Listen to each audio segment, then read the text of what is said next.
So after causing so much outrage about the royal family being bigoted, hateful, racist, Meghan Markle has now backtracked, saying the reason why she's not going to the coronation isn't because of racism.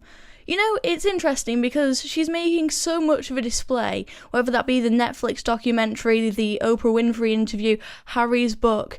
You know, they made so much of a display about how the royal family has outcasted Meghan. Meghan Markle, Jess, says that she's moved on from acting, like she moved on from, this race debate, because acting wasn't working out for her. And now, Jess, she's realised that actually this racism charge against the royal family, that ain't working out for her either, right? She's had to say that she's moved on from this royal racism row because, as we all know, Jess, in that Oprah interview in March of 2021, she alleged that a member of the royal family was racist, right? Racist for asking what colour the child might be. That child that we now know is Archie. Now, that obviously threw a cat among the pigeons, right, with the media speculation on who the supposedly racist royal is.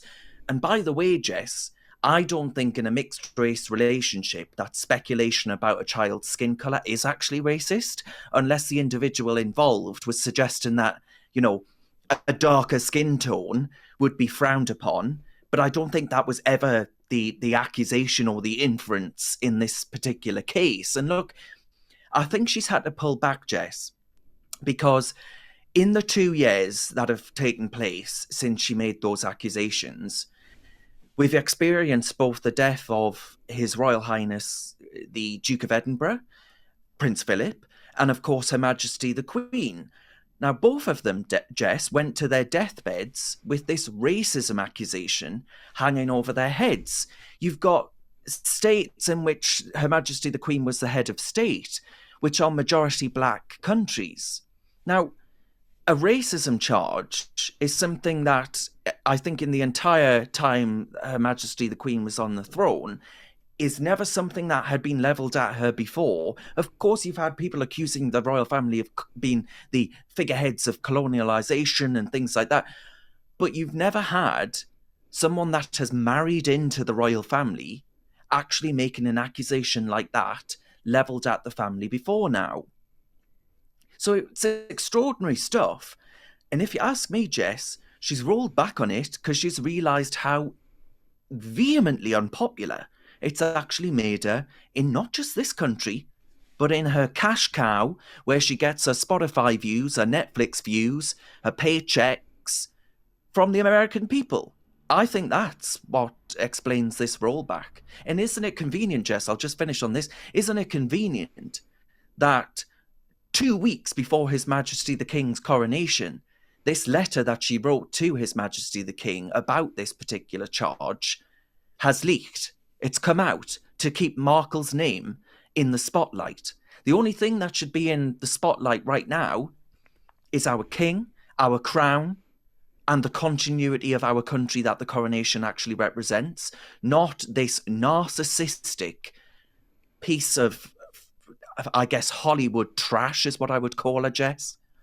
It's just so interesting how she's trying to control the narrative. I think if she was in politics, she'd be quite frankly the most authoritarian leader she's had, because she doesn't like anyone talking about her unless it's in a way she exactly likes. Saying that it's false and frankly ridiculous that people are suggesting it might be because of racism after creating a hissy fit about alleged racism. It's completely ridiculous that she's making an argument out of this. It's right that the British public will speculate maybe that's the reason why, because she's done a Netflix documentary about it. She did the Oprah Winfrey interview about it. She's completely made this her entire personality. Well, actually, I mean, I guess the strongest allegation of why she's not there would be the way in which actually even the king himself, Jess, has reportedly said a line has been crossed in what Prince Harry said about Queen Camilla in his book. Now, if you ask me, both of them are despicable, but, Harry is the son of the monarch. There isn't a strong argument to be made that, of course, he should be there at the coronation.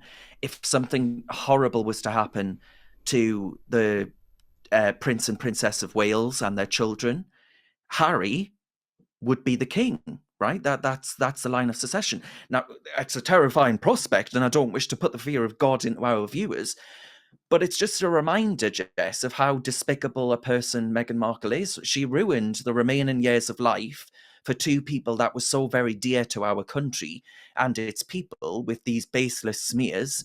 And for what, Jess? Only to end up more unpopular than Prince Sodden Andrew. I mean, I'm pleased she's not coming to the coronation. I don't know about you, because as I say, it's about the continuity of our nation, about the king himself, and the line of succession.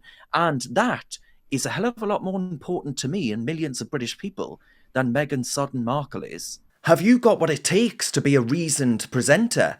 Well, send us a short clip of yourself to join@reasoned.uk and we might be seeing you on this very channel very soon indeed.